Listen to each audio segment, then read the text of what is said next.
Ah bah voilà, salut à tous. Voici donc le Joujou, donc KTM 690 LC4 Enduro, modèle 2009.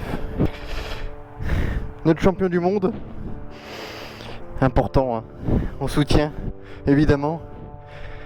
Elle avait déjà son kit déco que j'ai adoré.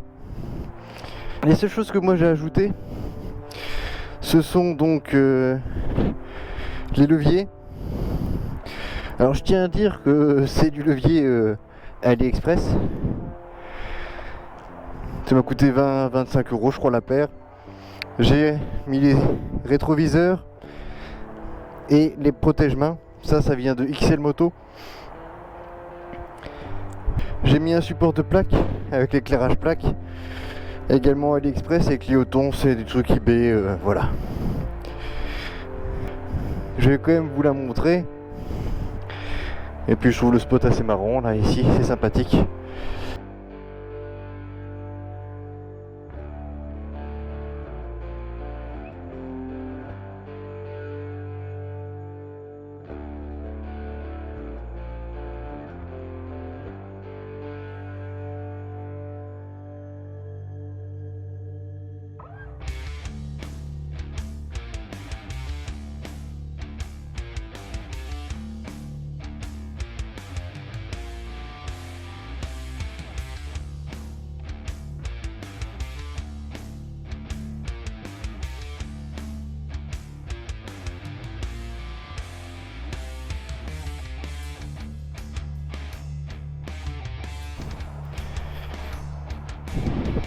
Donc voilà, j'ai toujours voulu avoir une moto secondaire un peu plus fun, un peu plus joueur quoi.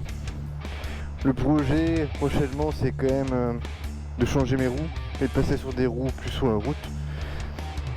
Et de garder celle-ci mais de mettre vraiment des pneus cross, pure cross quoi. Comme ça si jamais j'ai envie de faire un peu de tout terrain, je vois quelque chose de plus adapté que là des mixtes. La ligne, c'est une ligne complète Accra.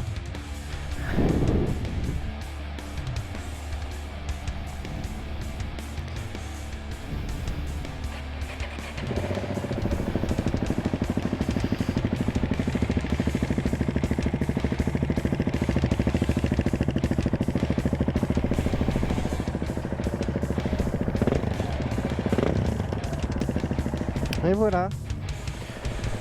Ah oui, je changeais l'ampoule, mais bon ça, c'est pas ce qu'il y a de plus incroyable.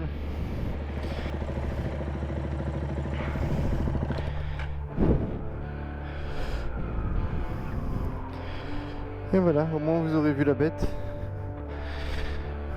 Vraiment super marrant à jouer, à rouler. C'est plus vraiment un jouet qu'une moto ce truc là. Mais bon, c'est ce qu'il faut.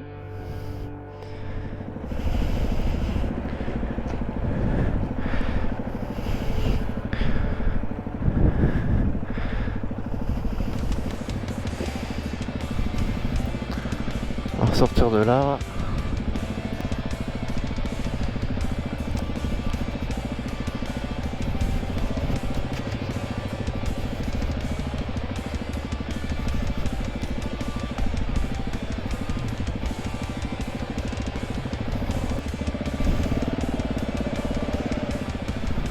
Et voilà.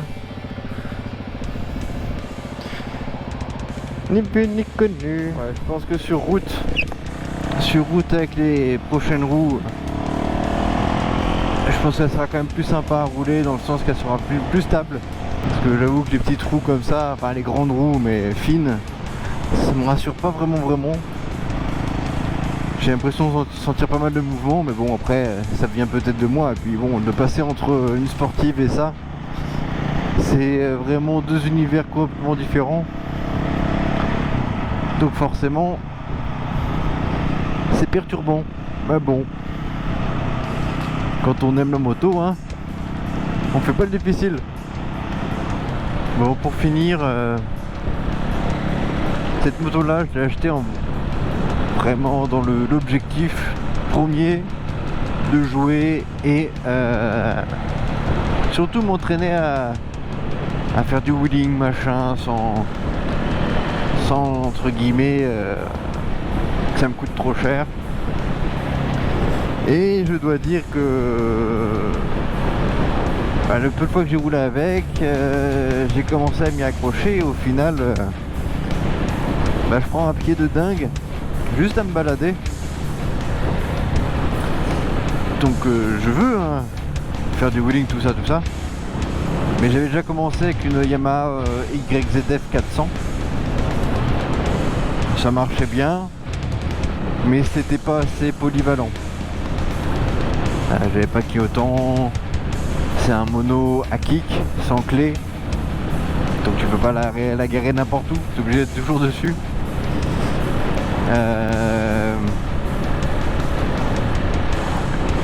Et puis voilà, ça pouvait pas aller sur l'autoroute. À 120, 130, la machine elle prend feu quoi. Tu l'entends que c'est absolument pas adapté. Donc c'est pour ça que je suis passé sur quelque chose de plus gros. Parce que forcément, qui dit plus gros dit moins facile sur la terre ou dans les chemins. Mais ouais, sur la route c'est quand même ce qu'il y a de plus facile quoi.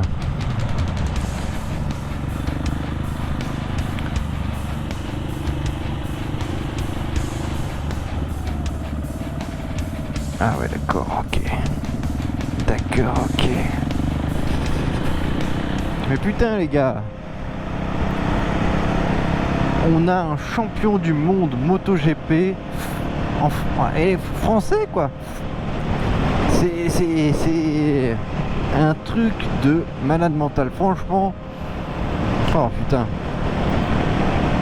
Putain, faut savoir que j'en ai pleuré quoi. C'est tellement beau et tellement inespéré on veut dire, parce que il y a 2 ans, qui aurait pu dire que Fabio gagnerait une course? Il était pas loin de la victoire, mais ça jouait à peu de choses. Et puis Team Satellite, et puis il débloque son compteur l'année dernière, et tu te dis wow, c'est bon quoi. On a un Français qui a gagné une course en MotoGP. L'année d'après, il est titré. C'est... Putain, moi je suis trop heureux les gars. Franchement, trop heureux. C'est... Jamais j'aurais cru que ça arriverait quoi. Franchement, c'était... Allez. Et malheureusement, on a mis tellement d'espoir en lui, en Moto 3, suite à ses débuts incroyables au CEV. Et on doit dire que, allez, je pense que beaucoup ont été entre guillemets déçus parce que il y a trop de choses qui ont été dites et trop d'espoir de mis sur ses épaules, et il fallait le gérer quoi. Moto 2, voilà. Je pense que entre guillemets c'est à oublier, mais qui aurait cru qu'il ferait ce genre de résultat en MotoGP quoi. Alors là, déjà qu'ils l'ont fait signer chez Petronas, je me suis demandé un peu pourquoi. Attends, il a encore rien montré en Moto 2, un petit peu en Moto 3, mais au final vite englué, et voilà. Alors tant mieux pour nous, parce que pour Yamaha ça a été un sacré coup de poker.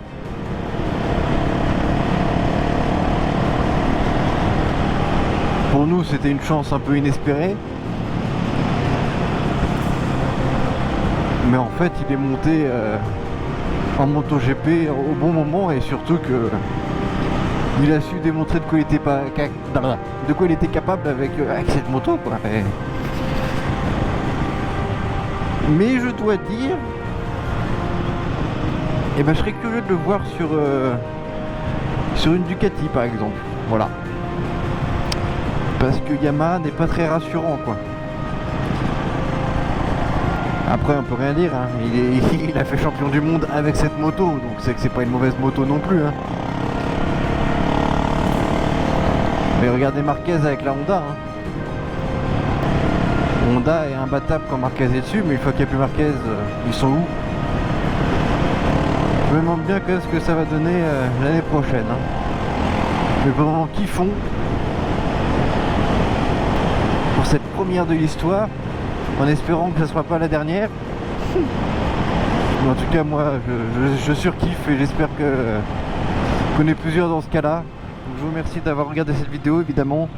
Fabio, qui nous a enchanté par sa victoire et par son trophée, et qui nous vend du rêve, et on espère qu'il en vendra encore et encore.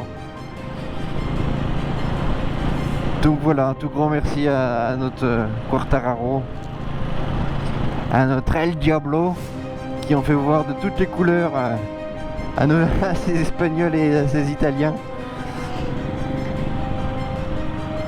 Sur ce, moi je vous souhaite une bonne fin de journée, ou une bonne journée, une bonne soirée. Et je vous dis à très très vite. Allez, ciao ciao.